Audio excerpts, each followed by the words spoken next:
আলহামদুলিল্লাহ, যারা আমাকে দেখছেন এবং আমার কথা শুনছেন সবাইকে আমার সালাম, আসসালামু আলাইকুম।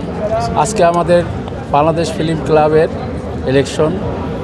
আমাদের সব চলচ্চিত্র প্রযোজক, পরিচালক, মানে শিল্পী, এখানে সবাই মানে ফিল্মের লোক ছাড়া বাইরের কোনো লোক নাই এই ফিল্ম ক্লাবে।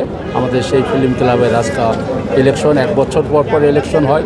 সুন্দর ইলেকশন এবং সুন্দরভাবে আমরা একত্রে মিলিত হয়েছি এবং আগামীতে সুন্দরভাবে আবার একত্রে মিলিতভাবে থাকতে চাই। কারণ আমাদের অনেক ভাই বোনেরা ফিল্ম ক্লাব থেকে এবং ফিল্ম ইন্ডাস্ট্রি থেকে চলে গেছেন। তাদেরকে আমাদের ভালোবাসা, শ্রদ্ধা জ্ঞাপন করছি। এবং আর যারা আমরা জীবিত আছি, আমরা যাতে একসঙ্গে সবসময় থাকতে চাই, যার কারণে এরা প্রতি বছর আমাদের ইলেকশনটা হয়। আর আমরাও সুন্দর মতনভাবে ইলেকশন করতেছি। আমরা আমাদের যে আমাদেরকে পরিচালনা করবে এইরকম আমরা একজন নেতাকে আমরা খুঁজছি, যে তিনি আমাদের সম্পূর্ণ সকল সদস্যকে সুন্দর মতনভাবে, কিছু না করুক কিন্তু ভালো তো বাঁচতে হবে। কারণ এই ফিল্ম ক্লাবে অনেক দুঃখের কথা আছে, সেটা আমারই একটা দুঃখের কথা।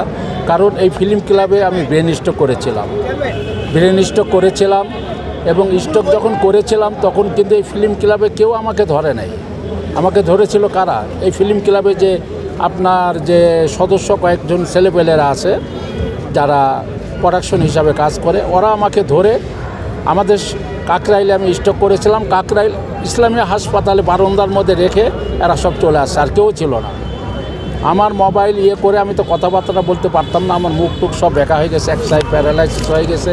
তারপরে আমি ইশারায় বলে দিছি সেই নার্সকে যে এই নাম্বারে ফোন দিয়েছে। বাসা থেকে আমার ওয়াইফ আর মেয়ে এসে আমাকে নিয়ে গেছে। নিয়ে যাওয়ার পরে আমি স্কোয়ারে ছিলাম 27 দিন। এই 27 দিন আমি অজ্ঞান হয়েছিলাম কোমায়।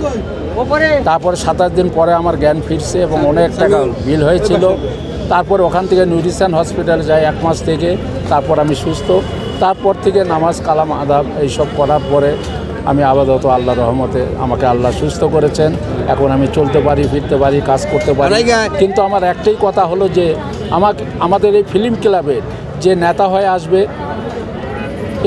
আমার উপরে যে মানে বিচারটা করা হয়েছে, এই রকম বিচার যাতে অন্য কোনো সদস্যর পক্ষে যাতে না করে, এই রকম আমরা একটা ভালো আমরা নেতাকে চাচ্ছি, যে নেতা আমাদের ভালো মন্দ সব দিক দিয়ে আমাদের হলো ভালোবাসা দিবে, এই রকম একটা নেতা। আর আজকে যে ইলেকশনটা হচ্ছে, এই ইলেকশনটা আমাদের হলো ইঞ্জিনিয়ার স্টুডিওতে আপনাদের হচ্ছে আমাদের ইলেকশনটা। এই প্রথম ফিল্ম ক্লাবের ইলেকশন বাইরে হইল। তারপরে খুব সুন্দর মতনভাবে, ভালো মতনভাবে। যদি জানতে চাই যে এফডিসি বা ফিল্ম রিলেটেড নির্বাচন, সেটা ফিল্ম পাড়ার বাইরে কেন? বাইরে এই জন্য যে এখন আর মনে হয় আমাদের পরিচালক সমিতি, প্রযোজক সমিতি ইলেকশনও ইন্ডাস্ট্রিতে দিচ্ছে না। কারণ একটা আমাদের যখন ইলেকশন হয় ওই সময় অনেক সাপোর্ট লাগে, পুলিশ সাপোর্ট লাগে অনেক। আমাদের আর্টিস্টরা যখন আসে ওনাদের হলো সহযোগিতা করার জন্য ইন্ডাস্ট্রিতে অনেক পুলিশ আসতে হয়, যার কারণে অন্য দিক দিয়ে পুলিশের অনেক সংকট হয়ে যাবে, যার কারণে ইন্ডাস্ট্রিতে আর ইলেকশন করতে পারবে না, নিরাপত্তা বিঘ্নিত হবে। এই জন্য আমাদের সমিতি নির্বাচনে কি এফডিসি বাইরে হবে কি? এটা এখন বলতে পারি না, কারণ শিল্পী সমিতি ইলেকশন আরও দেরি আছে। পরিচালক সমিতি ইলেকশনটা এখন পর্যন্ত দিচ্ছে না, তিনবার ডেট পিছিয়ে দিয়েছে।